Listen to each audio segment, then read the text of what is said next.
શાંતિ। આજે આપણે ગળા પુડલા બનાવીશું, એટલે કે મીઠા પુડલા બનાવવાના છે। તો મેં એક વાટકો જાડો આપણે કરકરો લોટ આવે એ લીધો છે, જેમ કે લાપસી કરવી એ લોટ લેવાનો છે।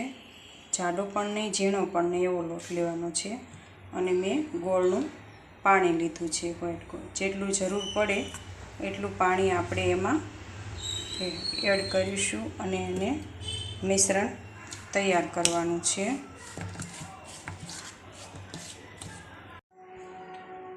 આ આપણું બેટર તૈયાર થઈ ગયું છે। જો હવે આપણે લોઢી મેં તપાવવા રાખી દીધી છે। હવે એમાં આપણે પુડલો બનાવીશું। ચાલો આપણે ગળા પુડલા બનાવવાના છે, એટલે હું બેટર એડ કરું છું એમાં। તો આ રીતે આપણે ગળો પુડલો બનાવીશું। જો તમારાથી ન ઉઠલે તો તમે જાડો લોટ જ લેજો, ઝીણો લોટ નાખતા જ નહીં, મસ્ત ગળા પુડલા ઉઠલશે આપણા।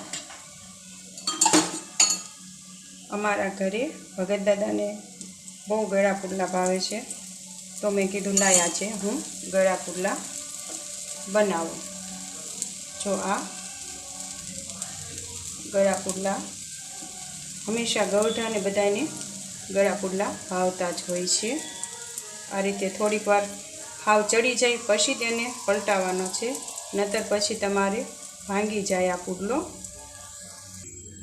જો આ પુડલો આપણે આ રીતે પલટાઈ નાખવાનો છે। હવે એમાં ફરી આપણે થોડું તેલ લેશું। જો તમને તેલ ઓછું ભાવતું હોય તો તમે ઓછું લેજો, હું પણ ઓછું જ લઉં છું।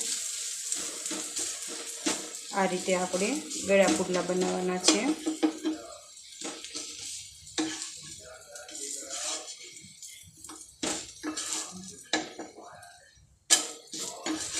હજી કાચો છે, આખો ચડવા દેવાનો છે આપણે।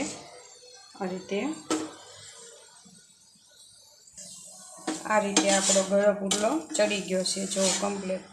હવે આપણે ડીશમાં લઈ લઈશું અને ભગવાનને ધરી દઈશું। આ પુડલા આપણે દૂધ સાથે ખાઈ શકીએ છીએ।